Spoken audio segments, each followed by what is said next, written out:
Andersson, and here is my first video game review ever, and what could be more fitting than the arcade game Emergency Call Ambulance, because this is an arcade game that I'm very fortunate to own, very much thanks to my friend Thomas in Stockholm. This game has a very special meaning for me because I saw this game first time in I think it was 2002 or something in Stockholm, near Stureplan. All Swedish people know where that is. I saw this game at an arcade hall and I immediately fell in love with it. So Emergency Call Ambulance is a little bit different compared to other racing games, because in this game you don't race for your own life, you race for the sake of others. So I'm playing with one hand here. Take manual transmission. So basically you're two paramedics, although you only control one of them. You are doing different missions in Chicago, and in this first case, for example, you are there's a traffic accident and you're obviously going to save this child, Jack, 10 years old.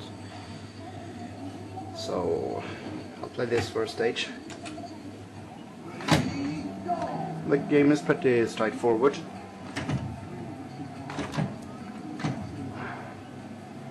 Your typical racing game, controlling your ambulance. I forgot to turn on the sound. I never mind that.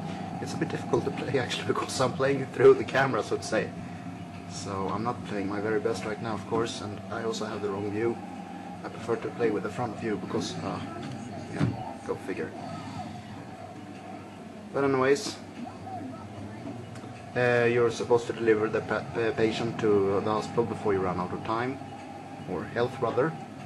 And of course, when you crash, you get a penalty, losing health. Of course, it is the traditional concept that if the patient dies, if you drive too terribly, the game is over. And if you manage to deliver in time, then oh dear. Poor Jack. No, I shouldn't be laughing actually.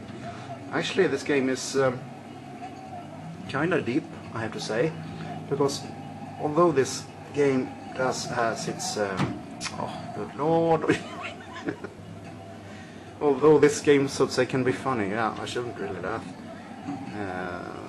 The concept itself is actually rather serious, because I mean, this is something that happens every day all over the world.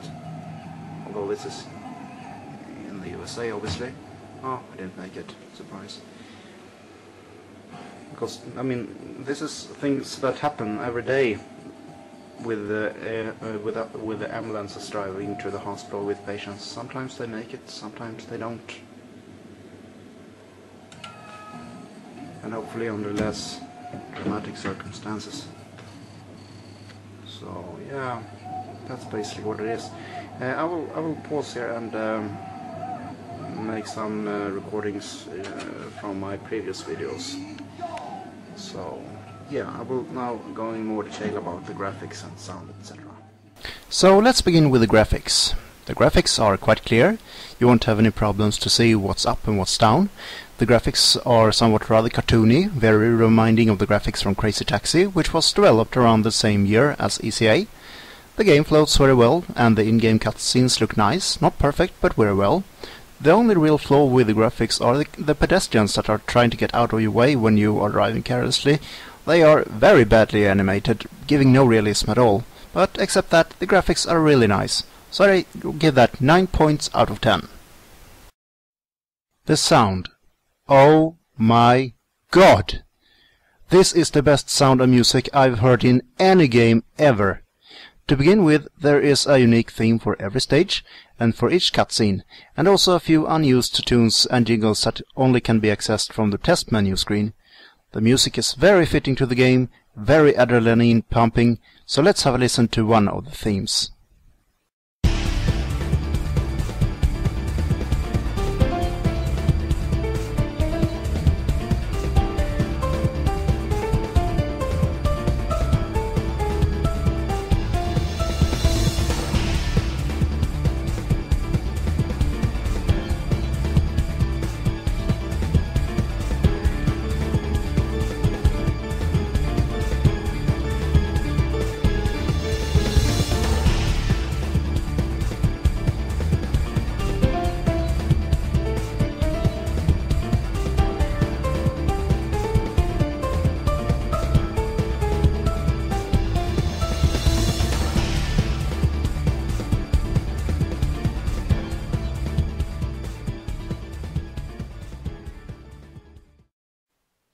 The sound effects are also very realistic. The crashing and traffic sounds, and not to mention the voice acting. Again, oh my god!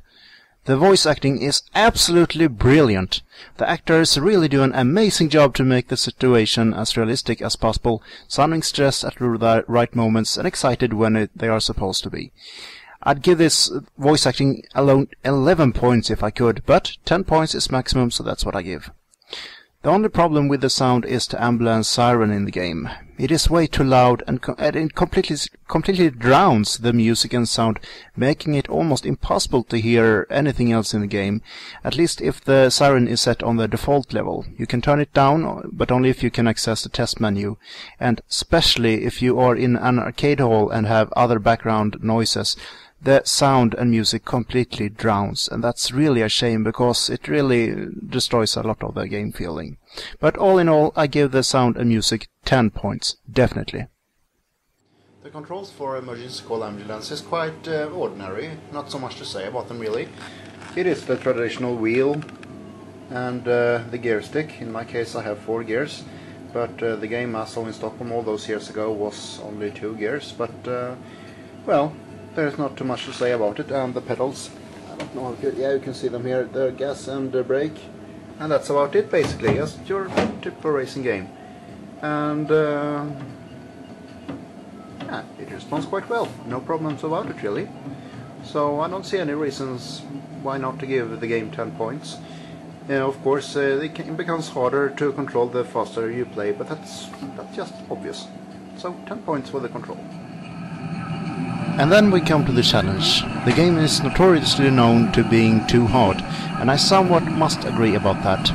I did complete this game at the arcades way back in 2002, but that took an awful lot of attempts to complete it. I don't know how expensive that turned out, and I don't think I want to know. An aspect worth pointing out about this is the AI. All the cars are following the exact same pattern every time you play the game. So in theory, there is a bulletproof way to complete every stage safe and sound every time. However, the first times when you don't know the patterns, the game could be really hard, and especially on stage 2 and 3, where you can actually get rammed by a Yakuza van or by 2 police cars from behind without any chance to avoid them whatsoever, if you don't know where they are supposed to appear. This can be extremely frustrating the first times, but once you know where they appear and know how to dodge them, this is no obstacle at all. But except for that, the game is overall very hard, with a tight time limit, with very little room for crashing and mistakes and errors. I have been able to complete the game on very hard setting just once, but that demanded an absolutely perfect run, where I also used a special trick to maximize the acceleration and top speed of the ambulance. So all in all, with that, I give the challenge 7 points out of 10. It could have been a little bit easier. The game has sometimes been criticized for being a bit too shallow and short. I really must disagree about that, because really a lot of research was done when creating this game. Because as you crash, which you're not supposed to do of course, but if you crash, the condition of the patient may change very much. The patient may have heart failures and will require this kind of defibrillation or other things, and the nurse keeps telling how much blood that has been lost, etc. And when the patient is stable and once again, so they really have done a lot of research, medical research, and also try to make the game as realistic as possible. And also one interesting Easter egg, which also demands some research, is, for example, something that happens on stage 3. I can reveal this without spoiling too much, and that is the Marina Towers that appears.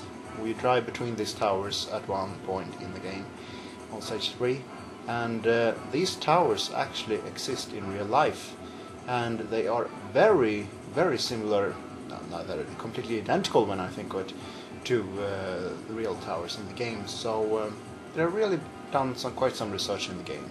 So in terms of realism and research, I need to give this game 10 points, even though I have to admit that the game in some aspects could be a little bit unrealistic. For example, on the first stage, you run into multiple traffic accidents on your way to the hospital, and on stage 3, where you're supposed to save a woman from a hotel fire, you see multiple buildings on fire and some gasoline trucks crashing and burning on the road. That is of course a bit exaggerated. It almost feels like it's Judgment Day or something, or Armageddon. But except for that, yeah, you can expect such things in a game, of course. But even so, I want to give this game 10 points for the realism, because it is really amazing. A lot of research done.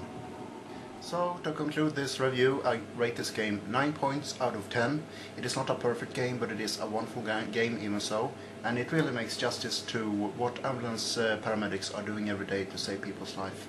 And the only mystery that is left about this game is that we don't know who the programmers are. There are absolutely no credits whatsoever, so that's the only mystery left to solve. But in any case, I made this emergency call ambulance cup, my own made, and here I also have a bottle of sake. So I wanted to have a toast for the programmers. No matter who you are, you really did a wonderful game. So thank you very much. Oh. And remember, folks, don't drive under intoxications.